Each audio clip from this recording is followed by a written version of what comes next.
Ito ang Istorya Pinas. Formal nang naimbitahan ang dating Pangulong Rodrigo Duterte sa Quadcom hearing patungkol sa AGK at War on Drug ng dating administrasyon ngayon, October 22, araw ng Martes, matapos isiniwalat at nilaglag ni Colonel Royena Garma ang kalakaran sa Oplan Tukhang na reward system na di umano naabuso dahil maraming inosente ang naging collateral damage sa naging giyera laban droga ng dating administrasyon, at ang tinuturong nag-utos at utak sa isyung ito ay ang dating Pangulong Duterte, matapos magbigay ng pahayag at binalaan ang dating Pangulong Duterte ni Congressman Benny Abante at Congressman Paduano na kung sakali na magmumura ito sa Quad Committee hearing ay mapipilitan silang ipakontempt ang dating Pangulo at makukulong sa poder ng House of Representatives. Oh my God, grabe to. Ito talaga ang inaabangan ng taong bayan, na kung ano ang mga sagot sa isyung ito. Dapat ba na maibalik na sa Pilipinas ang death penalty, at kung sino ang mapatunayan na nagkasala sa isyung ito ay ang unang bibitayin. Kaya nagbigay naman ng samut-saring komento ang ating mga madlang netizen. Only in the Philippines, kada baba ng presidente merong investigasyon. Wala nang pagbabago ang Pilipinas pag di ka alyado, impeachment naman. Tingnan nyo diferensya ngayon na wala ng tukhang. Sana mulat mga mata nyo sa mga nangyayari, kabila-bila ang patayan at adikan sa bansa. Maganda naman ang layunin, kaya lang inabuso ng dahil sa reward system. Yun ang mali. Sabihin ni Digong na wag na si Royena Garma ang imbestigahan nyo. Ako na lang kasi takot siya na lahat mabunyag, lahat ng pinaggagawa niya. Kaya siya na lang magsalita kasi puro mura gagawin niya. Ngayon wala na siya sa posisyon. Subukan niyang pagmumurahin ng mga congressman. Contempt talaga siya. So, can you further elaborate? Ang talagang, follow the money trail. No? We'd like to find out who the mastermind is. No? Unang-una, the Quadcom actually is not accusing anyone. We're not accusing the former president. We're not accusing even Senator Bato or Senator Bongo. No? Talaga nag-accuse sa ating dating Pangulo. Walang iba kundi yung tao niya, si Colonel Garma. No? Kami lang naman, we're just investigating in-aid legislation. Nag-file na kami ng bill on EJK, no? To pronounce that to be heinous crime. So, ito, tinitin natin maigi kung ano pang mga legislations ang dapat natin gawin tungkol dito. Sinabi ko na rin, perhaps the Quadcom committee is not only after in-aid legislation, but also in aid of prosecution. Kasi we're now asking the NBI and the DOJ to start investigating, to start prosecuting whatever evidence says that they could be able to get into. Meron po ba tayong particular na timeline or from within the term of President Duterte, former President Duterte, yun po yung balak na tinamalaman sa AMLAC at saka sa COA? Hindi lang po ba Intel funds but also the confidential funds from 2016 to 2022? Yeah, it might be, no? We'd like to find out kung magkano confidential fund na nakuha in the years that the former president was president. Tignan natin maigi kung ito ay meron talaga na contribute towards the reward system. Yun ang nais natin talaga makita rito.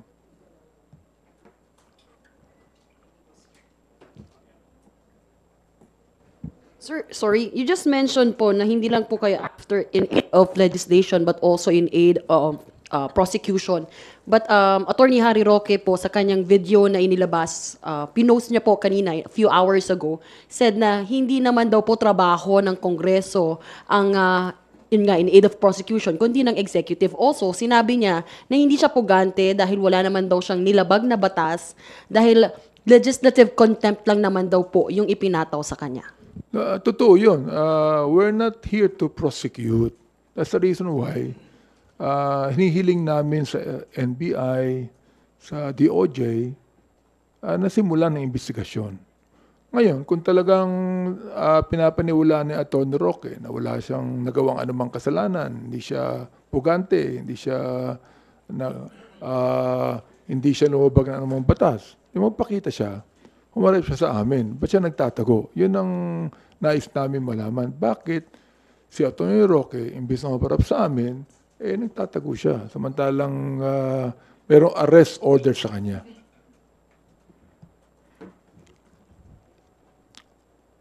Hi, sir. Zandro Ochona po from Billionario. Sir, so aside from the Intel funds, are you looking at other sources of yung funds na ginamit for rewards?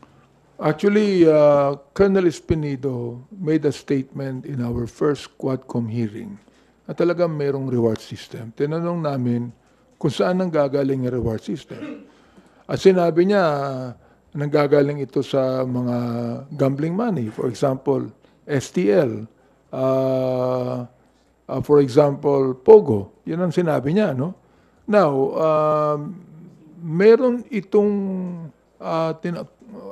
connection din naman sa sinabi ni Colonel Garma na talaga mayroong reward system. Although hindi niya talaga tinukoy kung ito ay galing sa STL. Tinukoy lamang niya na mayroong pondo na nakalaan dito, may nagtatago ng pondo nito, things like this. So, sir, pwedeng all of the above? Pwedeng Pogo, STL? Pwede.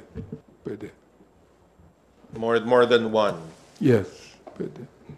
Pwede rin na, na kung yan ay talagang operational expenses at tinatawag, siyempre, that would appear.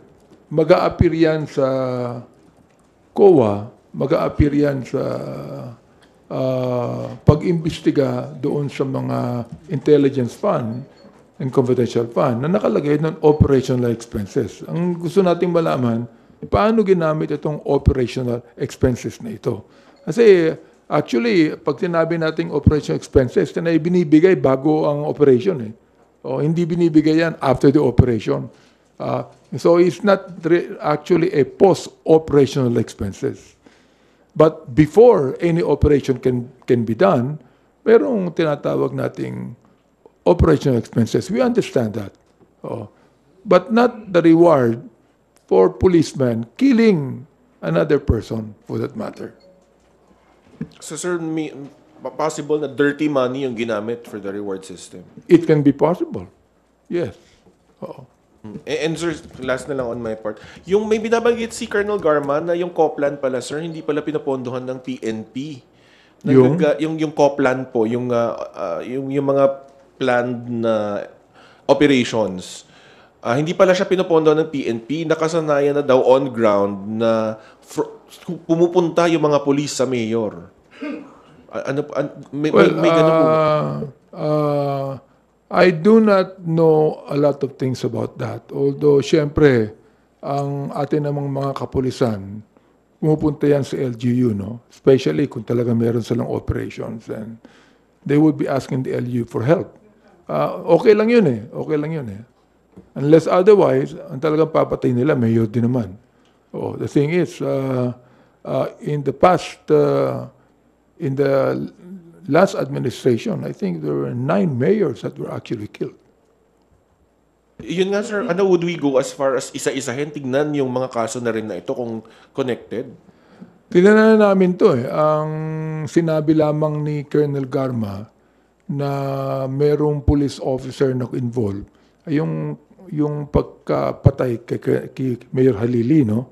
I was the one that asked, halimbawa naman yung pagkakapatay sa Mayor ng Los Baños, si Mayor Perez. Drugs din yun eh. At ang napagbintangan ay konsehal. In fact, right now, the councilor is still in jail. Yung ba, police operation din to. Wala siyang sinabi, hindi niya raw alam yun.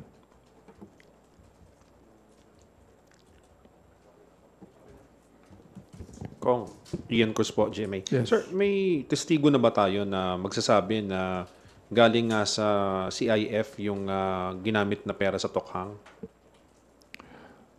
Well, as far as we're concerned, si Garma pa lang talaga ang nagbigay ng statement tungkol dyan, no? Although tinatanong nila kung gaano katotoo yung statement na yan. Sinabi ko naman na mula kay Colonel Espinido na sinabi niya may reward system, yung napatay na Chinese drug lord sa Davao Penal Colony na binigyan ng PDL ng tigi 1 milyon. No? In fact, according to the PDL na nag-testify, even Colonel Padilla, na ang sabi nung SPO4 Art Narsoles na bawat ulo 1 milyon. So 3 yan, 3 milyon yan. Pero 1 milyon lang ang binigay sa kanila. And yung 2 PDL, they gave that 1 million to their wives o anak. Ano? So sa kanila, naloko sila doon. Pangalawa, they were actually promised liberty. No? Tanggalin na yung kaso. But instead of that, they were even charged ng homicide. Oo. Ang pangatlo niyan ay yung Kibarayuga na yung testimony ni Lieutenant Colonel Santi Mendoza na talagang nagkabahiran at 300,000 ang ibinayad doon sa nakapatay Kibarayuga at siya nga yung inutusan at nakatanggap siya. Sinabi niya nakatanggap siya ng 40,000. And of course, ang pangapat, si Colonel Garma. So, definitely, sa 4 na testimony yan, talagang mayroong reward system. There's no doubt about that. So, ano pang kailangang ebidensya? Oh. So sir, sa pag-follow ng money trail, anong mga nakikita nyo malaking steps na gagawin ng komite? Well, ang step na gagawin po namin yung sinabi ni Congressman Dan Fernandez na we will invite COA. And then, of course, also, tatanungin namin yung AMLA tungkol sa palipat-lipat ng perang yan, kung saan nanggaling yan, kung saan napunta yan, kung sino ang nag-spend yan. I would think that AMLA would know about it. Congressman, sa tingin nyo, marami pa bang sasabihin si Colonel Garma? Ang dami na niyang sinabi niya malalaki, pero meron pa ba siyang sabi nga nila, meron pa bang tayong hinihintay sa kanya? Palagay ko, meron pa eh. Hindi ko pwedeng isawalat sa lahat sa inyo. Meron pa. In fact, meron nang nagka-come forward sa amin on their own na nagbibigay ng salaysay. We still do not know kung ano yung sinumpiang salaysay yan. In fact, yung affidavit na ginawa ni Garma, nagulat kami lahat kasi binigay sa amin yan. Nagkaka-com hearing na kami. That was given to us. Oo, kaya nagulat kami sa revelation ni Colonel Garma. Si Leonardo po, si NAPOLCOM Commissioner, kailan po siya magsasalita at sa tingin nyo, may malaki din ba siyang papasabugin? Until such time that Colonel Leonardo would submit to us a signed affidavit, doon namin siya isasalang. Doon lamang. We still do not know what the status of his mind is. Pero meron na bang inclination na magtetestimonya siya, kagaya po ni Colonel Garma? Sa akin palagay, sa akin lang personally, palagay ko meron na eh. We only do not know when that would be, or perhaps in our next hearing, he'll be submitting to us ang kanyang sign na sinumpaang patsalaysay, whatever it might be. Sana, this coming October 22, supposedly, when we have the next hearing, na may sasalang namin si Colonel Leonardo. Congressman, yung mga class 96 at 97 na mga PNPA, meron na bang lumapit sa inyo na sinasabing may nalalaman din po sila? Wala pa naman. Wala pa naman lumalapit sa amin. Ay. Yes.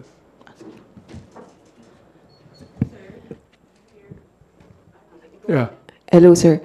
Senator Ronald Berto de la Rosa said the Senate will launch its own investigation into war on drugs, and he will invite former President Rodrigo Duterte.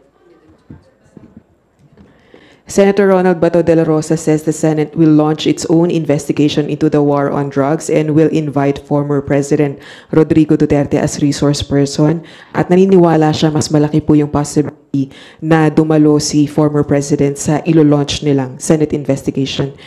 Your comment on this po. Very good. In fact, sabi ng Bible, 2 is better than 1. Oo. Pero may partner na kami sa Senado when it comes to investigation.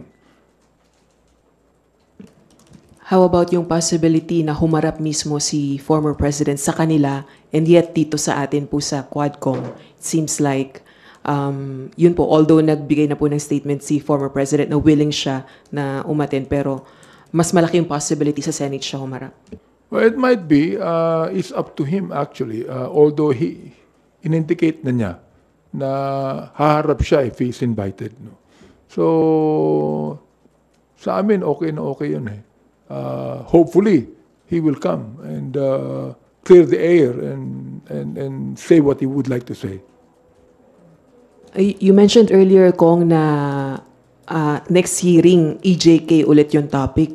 Are we not going to formally invite the former president to finally face the Quadcom amidst these allegations po against the war on drugs? We will still talk about if we are going to have the EJK or the POGO or the drugs about it. But definitely we're going to invite the president. I do not know when, no?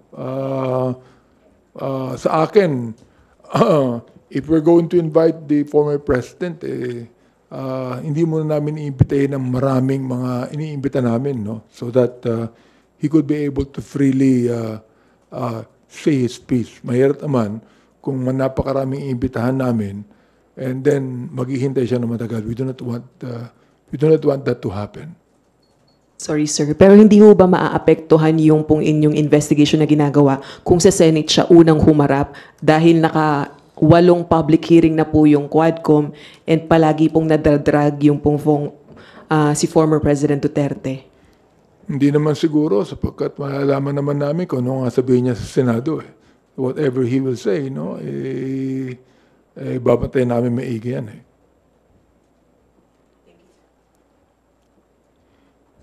Yes. Sorry. Good morning po. Lianes Capante, GMA News Online. I asked Secretary Panelo yesterday about po yung plano ng Quadcom to investigate the possible use of Intel fund to fund the reward system Yes. in killing drug suspects. Ang sabi niya, one cannot launch a successful war on drugs without effective legal strategy, which necessarily will involve funding from the government. Police operations must be sufficiently financed for effective enforcement of the laws against drug trafficking. But he did not mention flat out na we did not use the Intel Fund. Wala siyang ganong statement na categorical. Do you think, how do you find that statement? Is that statement, lack of categorical statement, just confirms what the others have testified po sa Quadcom? Yeah, I respect his own legal opinion on that. No? Marami naman siguro mga legal opinions ng iba't ibang abogado. No? That is own legal opinion. So, sir, confirmation kaya yun? Nagamit nga yun. He did not ang haba ng statement niya, but he did not mention about anything. Hindi namin ginamit yan.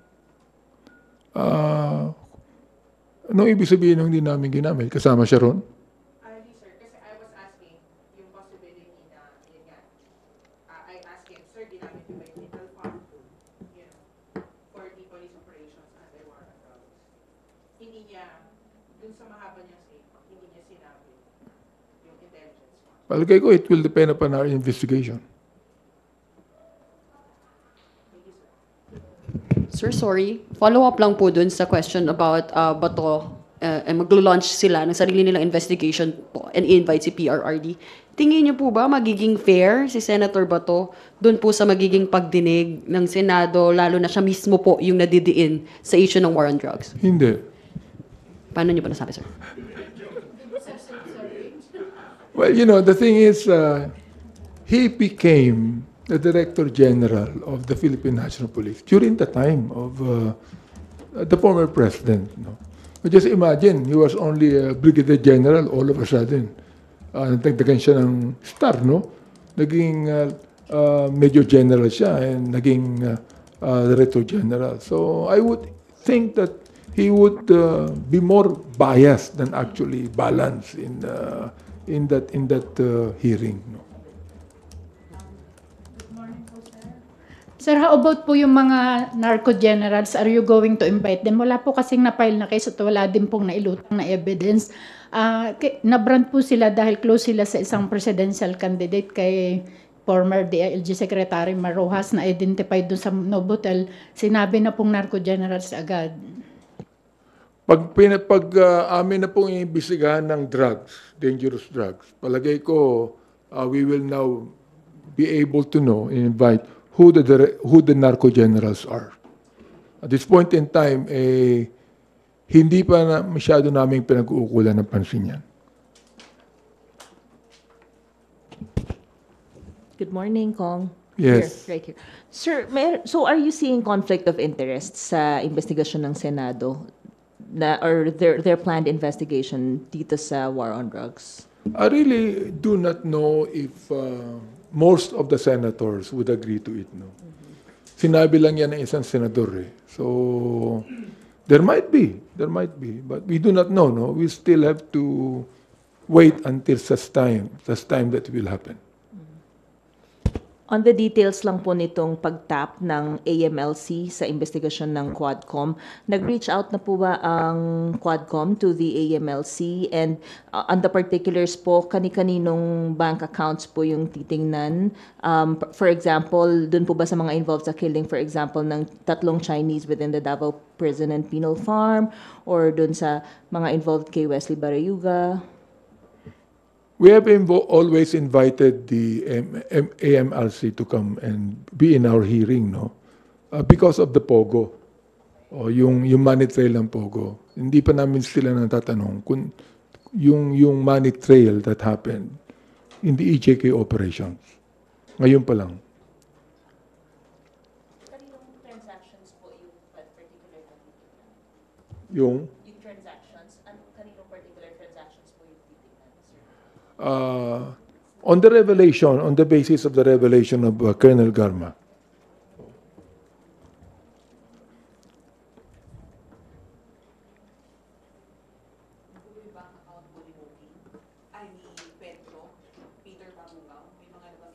Oo, yung Peter, no? In fact, we are actually looking at the possibility of inviting him to come. Kung sino man yung Peter na yun. Wala nakakakilala kung sino siya. Pero papatingnan po yung kanyang bank account sa angka. Yes, because siya yata yung humahawak ng bangko. I don't actually know about it.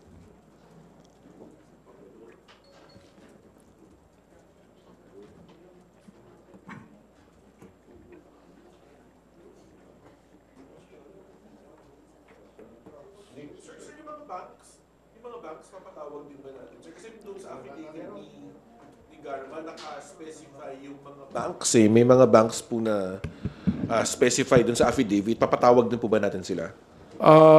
Hindi yata na-specify ni Garma kung anong bangko. Pero sinabi niya na mayroong bangko.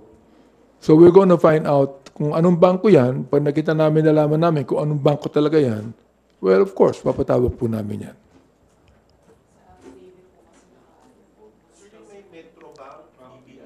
Kung naka-specify yan, we will call on them. Definitely.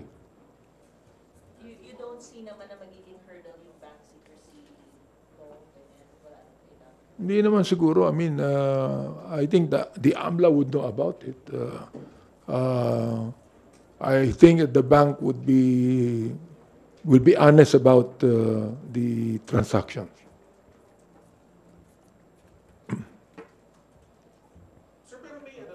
May kasi sir, even yung sa Intel funds, parang hindi pa talaga concrete yung what we know right now. Sa tingin niyo sir, in the next hearing, malilink na yung possible sources na STL, POGO, and yung Intel funds? Sa tingin niyo mabubuksan na po doon o medyo...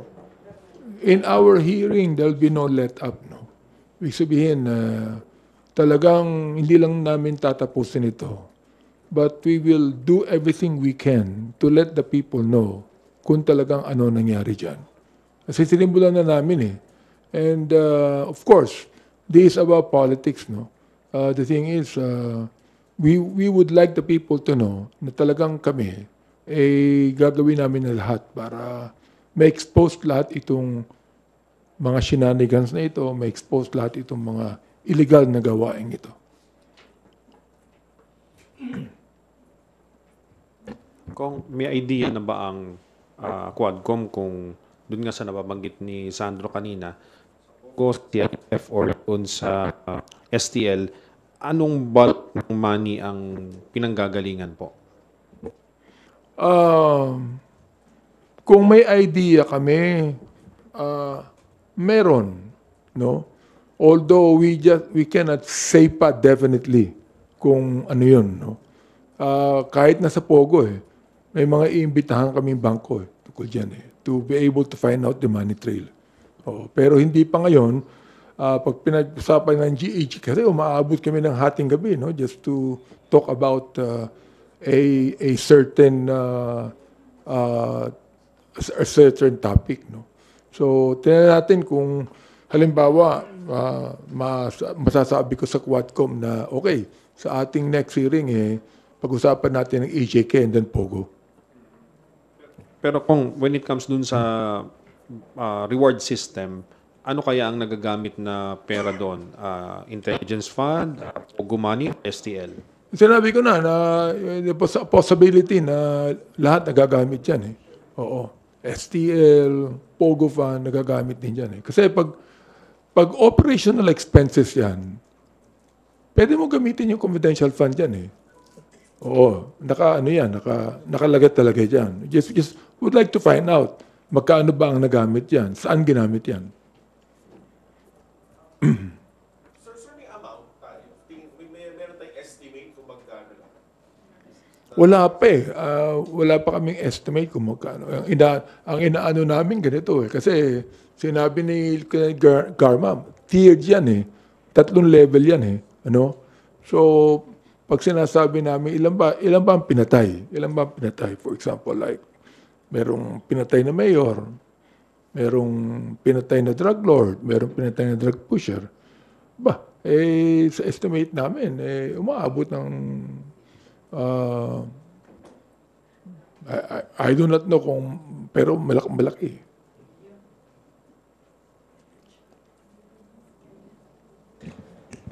Hi Sir, Mela from PTV po. Sir, yung dalawang bills na final ng Quad Committee Chairman, kailan po kaya masusunod? Kasi nababanggit nyo sa mga pagdinig, marami kayong inaay na panukalang batas na ihain mula dun sa mga natutuklasan nyo sa mga pagdinig. Kailan po kaya yung susunod na magiging paghain ng mga panukala ng Quadcom? At ano-ano yung mga susunod pang panukala na ihahain pa natin mula dun sa mga naungkat natin sa investigasyon? Pinag-aaral na namin yung pangatlong batas on the espionage bill. Oo, sapagkat medyo malabo yung batas natin ngayon tungkol dyan. No? So pinag-aralan po namin kung ano ang may dadagdag namin or we could be able to amend the espionage law right now. So I think there's about mga 15 na mga draft bills na ifa-file namin, including the death penalty bill on heinous crimes. Kailan po kaya yung mga susunod, sir, na filing? Hindi ko alam we're still studying it and we're still asking our lawyers to look into it.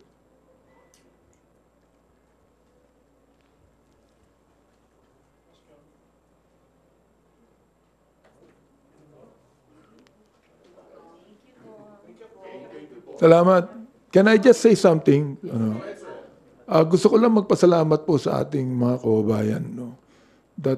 Kasi marami ko nakakausap na napupuyat sila na pinapanood tong Quadcom hearing. And I just would like to thank them for the interest na meron sila na malaman ang nangyayari sa ating bayan. Maraming salamat po sa mga taga-suporta ng Quadcom at makakaasa po kayo, we'll do everything we can for our own country para po sa ating bayan. Maraming salamat po sa inyo lahat.